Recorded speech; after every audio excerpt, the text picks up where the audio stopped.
कल एक गांव में भी उठा था कि भैया आप यहाँ पर इलेक्शन लड़ रहे आ रहे हैं, हेलीकॉप्टर से आ रहे हैं, हेलीकॉप्टर में वापस चले जाएंगे। हम आपको कहा दिए जा रहे थे 5 लाख पार, 400 पार।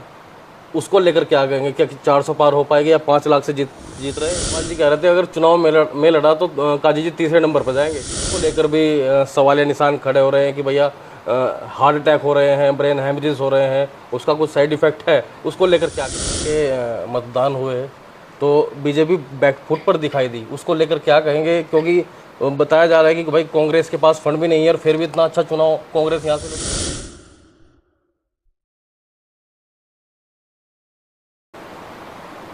नमस्कार दोस्तों, आप देख रहे हैं रुड़की हब और मैं हूं आपके साथ नितिन कुमार। दोस्तों, मंगलौर विधानसभा उपचुनाव बड़ा ही दिलचस्प होते जा रहा है। करतार भड़ाना की एंट्री भी हो चुकी है और कल 6 जगह पर उन्होंने हेलीकॉप्टर उतारा है और जनसंपर्क किया है, लोगों से बात की है। इस वक्त मेरे साथ मौजूद हैं पूर्व विधायक मंगलौर काजी निजामुद्दीन जी। क्या कुछ कहेंगे? क्या देखते हैं आप? जैसे एंट्री हो रही है अवतार सिंह भड़ाना की, उसको लेकर क्या कहेंगे आप? सिवाय हंसने के और कुछ नहीं किया जा सकता जी। कई प्रदेशों के रिजेक्ट नेता हैं वो, जी। वहाँ रिजेक्ट होकर और यहाँ आ रहे हैं। जी। बात उनके मुंह से विकास की अच्छी नहीं लगती। वो विकास करेगा तो फिर अपने घर से दर बदर थोड़ी होगा। जी। हरियाणा के नेता हैं, हरियाणा के विधानसभा ज़िला अपना छोड़कर जी। प्रदेश से जब उनको निकाल दिया जाता है, वहाँ राजनीति वो नहीं कर सकते, वो चुनाव लड़ने की स्थिति में ही नहीं है अपने यहाँ। जी। फिर आते हैं यूपी, फिर कभी जाते हैं राजस्थान। जी। फिर जहाँ एक बार चुनाव लड़ लेते हैं वहाँ दोबारा पर्चा भरने की हिम्मत उनकी नहीं। जी। 2007 से उनको उत्तराखंड का मंगलौर ज़िला हरिद्वार याद आ रहा है। जी। और 2007 में आए चुनाव के समय नॉमिनेशन फाइल किया, फाइल करके विड्रॉ कर भागे। जी। फिर 12 में आने शुरू हुए, 12 में चुनाव आया, 12 के टाइम याद आया, फिर चले गए। फिर 17 में आना शुरू किया, फिर खुद नहीं आए, दामाद को लड़ाया। शायद 2000 वोट उनके दामाद को लोक दल के टिकट पर ठीक है मिले थे। 1 पार्टी, 2 पार्टी, 3 पार्टी, चाहे कोई तो भाजपा, कांग्रेस, जी, लोक दल, ये तो उससे भी आगे बंसी लाल जी की पार्टी और देवीलाल जी किस की पार्टियां, मैं सही नाम रिकॉल भी नहीं कर सकता। तो ऐसे नेता जिसकी पार्टी का ठिया ठिकाना जी, ना प्रदेश का ठिया ठिकाना, जी, उनकी चर्चा करना बिल्कुल बेमायने है। और वैसे ये टिकट भारतीय जनता पार्टी का अंदरूनी मामला है, हमें उससे कोई मतलब नहीं। बीजेपी किसको टिकट लड़ाती, किसको टिकट देती है, ये कांग्रेस पार्टी तैयार है। बीजेपी किसी को भी टिकट दे, कांग्रेस पार्टी मजबूती के साथ ये बाई इलेक्शन लड़ेगी। ये सवाल कल एक गांव में भी उठा। आप इलेक्शन लड़ रहे आ रहे हैं, हेलीकॉप्टर से आ रहे हैं, हेलीकॉप्टर में वापस चले जाएंगे। हम आपको कहा, उन्होंने कहा कि मैं तो यहाँ पर अपना एक झोपड़ा बना लूंगा, मुझे कोई ज़मीन दिलवा दे यहाँ पर, और मंगलौर को बेंगलोर बना दूंगा, इतनी क्षमता मेरे पास है। उसको लेकर क्या कहेंगे? संभाल का जानते हैं आप कहाँ जी। हैं? संभाल का जानते हैं आप कहाँ हैं? जानते हैं?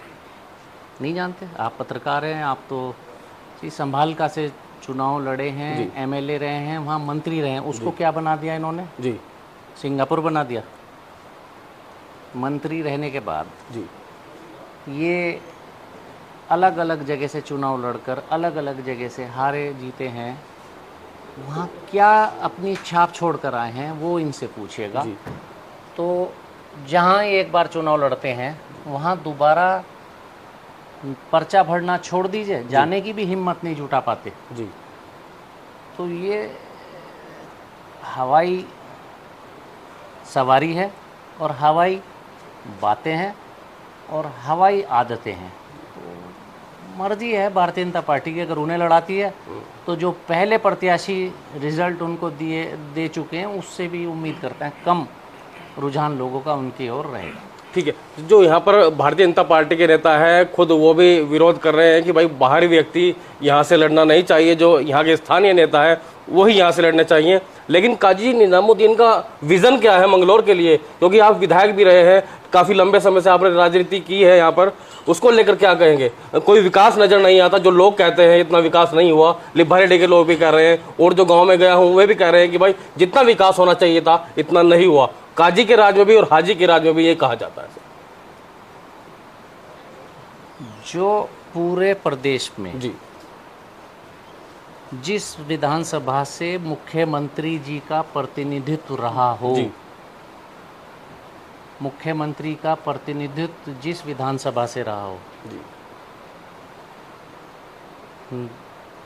सिवाय नरेंद्र तिवारी जी के, जी वो उत्तर प्रदेश के समय मुख्यमंत्री रहे और उनकी मिसाल दुनिया में नहीं दी जा सकती। लेकिन नरेंद्र तिवारी जी के बाद जिस माननीय मुख्यमंत्री जी की उत्तराखंड में विधानसभा से मंगलौर विधानसभा को मिला लीजिए, अगर फ़र्क दिखाई दे जब करिएगा। आप डोईवाला जाइए, डोईवाला से मंगलौर को मिलाइए, फिर आप मुख्यमंत्री जी खटीमा, अब जो मुख्यमंत्री हैं खटीमा के विधायक रहे हैं और वहाँ से मुख्यमंत्री रहे हैं, जी वहाँ से मिलाइए।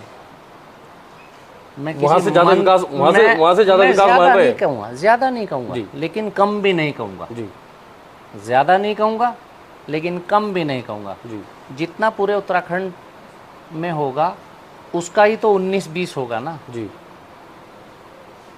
जहाँ मैं तो मुख्यमंत्री से चैलेंज कर रहा हूँ, मुख्यमंत्री से कम तो मैंने मंत्री लेवल की तो बात ही नहीं की। तो मान रहे हैं आप शिक्षा और चिकित्सा भी यहाँ पर दुरुस्त है? बिल्कुल नहीं, जैसे पूरे उत्तराखंड का हाल है, जैसे पूरा उत्तराखंड का हाल। अब रेगुलरली एक जगह से एक व्यक्ति के हाथ में अगर कमान रहे, जी मेरे हाथ में रेगुलर कमान रहे, जोड़ते हैं तो स्लिप हो गए, फिर अगले के हाथ में आती है तो वो जुड़ी जुड़ाई फिर टूट जाती है, फिर उसे जोड़ने में टाइम लगता है। अब जैसे कोविड में हमने काम किए, ठीक है, कोविड में काम किए, कोविड में जो काम किए वो आपको मैं किसी टाइम अगर चाहेंगे मैं हॉस्पिटल के दिखा दूंगा। जी वो वेंटिलेटर, वो कंसंट्रेटर्स, वो ऑक्सीजन पाइपलाइंस, वो बेड्स चल ही नहीं पा रहे। अब जो वेंटिलेटर और ऑक्सीजन पाइपलाइंस 3 साल से नहीं चले तो क्या उम्मीद करते हैं वो ठीक रह गए होंगे? लिभारेडी में काफ़ी मृत्यु हुई थी कोविड में, तो किसने किया था?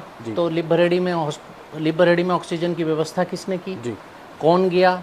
किसने वहाँ? सरकार ने जब हाथ खड़े कर दिए तो ऑक्सीजन कंसंट्रेटर्स, सिलेंडर्स, बेड, मैंने अपने आप, मैं खुद कोविड में था, मेरे परिवार में उस समय आपने देखा कि 2 मौतें 3 दिन के अंदर 2 मौत हुई थी यहाँ मेरे घर में। मेरी मदर, मेरे जीजा जी गुजरे, मेरे बच्चे, सब हम लोग कोविड में थे। मैंने यहाँ पर एक बारात घर में ऑक्सीजन बेड्स लगाए थे, लिभारेडी में ऑक्सीजन की व्यवस्था की थी। जब ज़रूरत हुई तो खड़े हुए। तो मेरा मकसद कहने का ये है कि जब वो व्यवस्थाएं होती हैं और उन व्यवस्थाओं का सदुपयोग नहीं होगा 5 साल 3 साल, तो वो व्यवस्थाएं ख़राब हो जाती हैं, देख रेख नहीं होगी, फिर दोबारा जोड़नी पड़ती हैं। तो ये तो जनता को देखना, और सवाल उनसे पूछिए जिन्होंने नहीं किया। अब दुनिया में नहीं है, बहुत ज़्यादा उनको कहा नहीं जा सकता। आपकी हार का कारण क्या है कि महज कुछ ही वोटों से आप हारे थे, उसको लेकर क्या कहेंगे? क्योंकि आपने अगर काम किया है तो जीतना तो बनता है। फिर ये लोकतांत्रिक व्यवस्था है जी, इसमें हार और जीत लगी हुई है। इसमें शीला दीक्षित जी ने, जिसको कि दिल्ली का मॉडर्न निर्माता कहा जाता है जी, वो चुनाव हारी जी। तो इसमें, इस लोकतांत्रिक व्यवस्था में कुछ नहीं कहा जा सकता कि कौन कब हार जाए और कौन कब जीत जाए। ये डेमोक्रेसी है, ये डेमोक्रेसी की खूबसूरती है, इसको दरकिनार नहीं तो किया। काजी निजामुद्दीन क्या करेंगे मंगलौर के लिए अगर आप यहाँ से जीतते हैं? आपके मन में क्या है, क्या प्लान है कि भाई मंगलौर के लिए मुझे ये चीज़ें करनी है? बोलना बेहतर नहीं होता, करके दिखाना बेहतर होता है। जब ऐसा होगा, हाइपोथेटिकल बात मैं नहीं करता, जब होगा उसके बाद रिजल्ट को आप खुद देखिएगा। प्रतिद्वंदी किसे मानते हैं आप? मोंटी को जो उनके बेटे चुनाव मैदान में है, या फिर किसी भाजपा नेता को जो यहाँ से चुनाव लड़ेगा? बहुजन समाज पार्टी उत्तर प्रदेश में सरकार रही है, उत्तर प्रदेश में अपना अस्तित्व खो चुकी। जी उत्तराखंड में पूरी तरह उसका अस्तित्व खत्म हो चुका। जी लोकसभा का चुनाव अभी हुआ है, 4 तारीख को उसका रिजल्ट आएगा। जी विधानसभा वार उसके रिजल्ट को उठाकर देखिए, पूरी तरह यहाँ बहुजन समाज पार्टी का सफाया हो चुका है। लगातार 2.25 लाख वोट उत्तराखंड बनने के बाद 2004, 2019, 2014, 2009 इन सब चुनावों में बीएसपी के कैंडिडेट 2 लाख के आसपास वोट ले चुके। उम्मीद करते हैं कि उसका 1/4 के लगभग इनका वोट रह गया होगा। लोग जैसे कहते हैं कि मंगलौर राजनीति की भेंट चढ़ जाता है, चाहे हाजी जी बने या काजी जी बने, विधायक तो बन जाते हैं लेकिन अपने विकास करते हैं, क्षेत्र का विकास इतना नहीं कर पाते, कनेक्टिविटी इतनी नहीं रहती। कुछ ऐसे भी गांव हैं, उसको लेकर क्या कहें जो लोग कहते हैं सर? लोगों के कहने से लोग कहते हैं, जितने मुँह उतनी बात होती है। जो उनसे भी मिलिए आप, जो लोग ये कहते हैं कि चीज़ें ठीक हुई हैं, उनसे भी मैं आपको उनके पते बताऊंगा, उनसे भी मिलिए। आप सही दिशा में आप भी पूछिए, आप चौथा स्तंभ है जी, एक तरफा मत पूछा करिए। लोग तो हर एक के बारे में कुछ ना कुछ कहेंगे, तो हर लोगों तरह का के काम है कहना। लोगों का काम है कहना। तो हर प्रकार की सोच का व्यक्ति है। कुछ लोग ऐसे भी आपको मिलेंगे जी कि जिनको कांग्रेस पार्टी के बनाए हुए अस्पताल में उनको ज़िंदगी मिली और वो वहीं पड़े पड़े कांग्रेस को बुरा कह रहे होंगे। जी कांग्रेस के बनाए हुए आईआईटीज़ और आईआईएम्स में पढ़ रहे हैं और उन्हीं में से पढ़ते पढ़ते वो कांग्रेस को बुरा कह रहे हैं। तो लोग तो हर तरह की दुनिया में लोग हैं। तो बीजेपी का बनाया हुआ आपको इस उत्तराखंड में कोई संस्थान दिखाई देता हो, शिक्षा मंत्री यहाँ रहे हैं आप, मुझे अच्छा ये लगता है कि कम से कम आप जैसे जागरूक पत्रकार या जनता मुझसे पूछती तो है कि आपने क्या किया, आपको मुझसे उम्मीद तो है। जी आपने भारतीय जनता पार्टी के 10 साल यहाँ सांसद रहे हैं, कभी उनसे सवाल पूछा? वो शिक्षा मंत्री भारत सरकार रहे हैं, आपने उनसे सवाल पूछा कि आपने कोविड के समय क्या किया? पूछा ऐसा सवाल आपने शिक्षा मंत्री भारत सरकार रहने के बाद किसी एक स्कूल में एक कमरा बनाया हो? कमरे को बोल रहा हूँ, पूछा है, ये भी पूछा है। तो जब उनसे पूछिए जो सरकारें चलाते हैं, सवाल विकास का सवाल सरकारों से करना ज़्यादा बेहतर होता है। जिस दिन मेरी पार्टी सरकार में होगी, उसके 1 साल बाद जवाब देने की स्थिति में हम होंगे और वो जवाब आपको हम नहीं देंगे, हमारे किए हुए काम वो जवाब। उनके मतदान हुए तो बीजेपी बैकफुट पर दिखाई दी, उसको लेकर क्या कहेंगे? क्योंकि बताया जा रहा है कि भाई कांग्रेस के पास फंड भी नहीं है और फिर भी इतना अच्छा चुनाव कांग्रेस यहाँ से लड़ी। फंड्स के भरोसे चुनाव भी नहीं लड़ती है, तो भारतीय जनता पार्टी फंड्स के भरोसे चुनाव लड़ती है। कांग्रेस ने जनभावनाओं के अनुकूल अपना मैनिफेस्टो बनाया। राहुल गांधी जी, प्रियंका गांधी जी, मल्लिकार्जुन खड़गे जी, सोनिया गांधी जी, ये हमारे नेता हैं और इनकी नीतियाँ और इनकी सोच जनहित की सोच है, जनता के बेहतर भविष्य के लिए सोच है और उसको देखकर भारतीय जनता पार्टी की जो नीतियां हैं वो पूरी तरह जनता ने नकारी है। इसके लिए वोटिंग कर रही पार्टी को हराने दिए जा रहे थे 5 लाख पार, 400 पार, उसको लेकर क्या कहेंगे? क्या 400 पार हो पाएगी या 5 लाख से जीत रहे हैं? बीजेपी के बारे में इतना कह पाऊंगा, ये बड़बोलापन, इनको लोकतांत्रिक व्यवस्था में बड़बोलापन नहीं चलता और अपने अस्तित्व की लड़ाई लड़ें। अब 400 पार और 500 पार कहने को तो कुछ भी कहा जा सकता है, ठीक है। 5 लाख पार, तो इन बातों को करने से उनको अंदाज़ा हो जाएगा कि ये बातें करने के बाद उनको क्या रिज़ल्ट मिला, आने वाला रिज़ल्ट आपको बता देगा।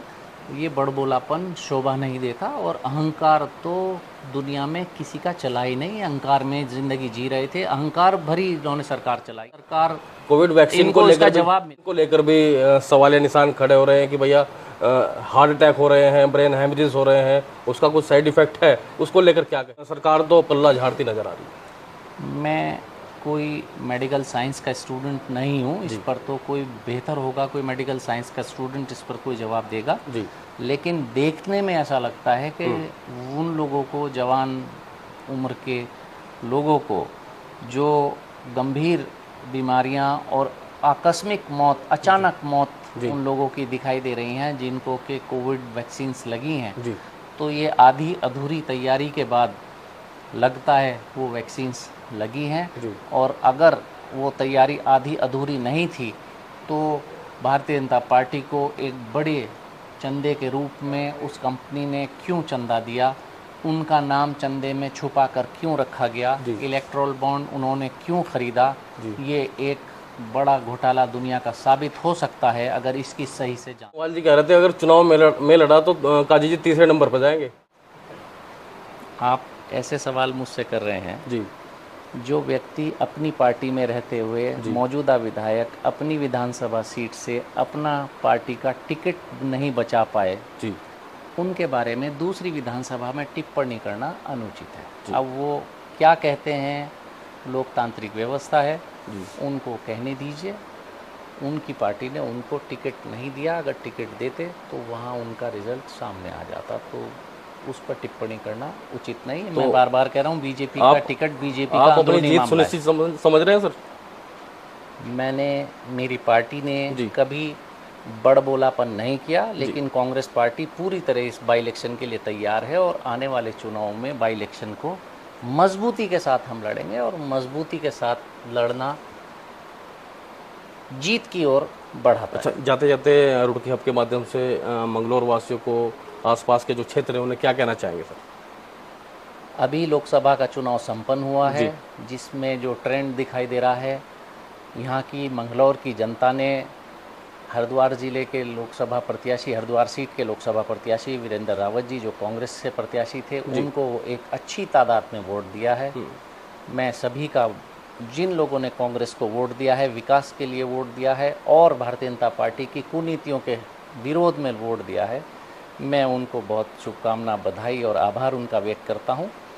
और मैं ये कहना चाहूँगा कि बाई इलेक्शन, उपचुनाव जिसे बोलते हैं, वो आने वाला कभी भी उसकी तारीख आ सकती है। मंगलौर का इस चुनाव में सरकार ना जाएगी, ना बनेगी, ना बिगड़ेगी, लेकिन इतना कहा जा सकता है कि एक लोकतांत्रिक प्रहरी के रूप में आप एक ऐसे व्यक्ति को जिताकर भेज सकते हैं जो भारतीय जनता पार्टी की सोई हुई सरकार है उसको जगा सके, जो भारतीय जनता पार्टी की सरकार की किसान की विरोध में नीतियां हैं, जो युवाओं के विरोध की नीतियां हैं, बेरोज़गारी पर नहीं बोलती भारतीय जनता पार्टी, महंगाई का मोदी जी के अनुसार मैं भी नहीं बोलना चाहती, उनको जगाने के लिए एक प्रहरी चाहिए। तो इसमें कांग्रेस को वोट दीजिए और कांग्रेस के प्रत्याशी को विजयी बनाइए ताकि लोकतंत्र जिंदा रहे और एक मजबूत विपक्ष इस सोई हुई सरकार को, भाजपा सरकार को जगाती रहे। ठीक है, तो दोस्तों हमारे साथ मौजूद थे काजी निजामुद्दीन जी, जिन्होंने अपना विजन भी बताया और कहा कि हम बोलते नहीं, करके दिखाते हैं। अब आने वाले समय में क्या होगा, कौन यहाँ से विधायक बनेगा, ये तो आने वाला वक्त ही बताएगा। लेकिन आप, मंगलौर की जनता से कहता हूँ कि आप अपना विधायक किसको चाहते हैं और क्यों चाहते हैं, एक कमेंट में जरूर लिखिएगा। नमस्कार।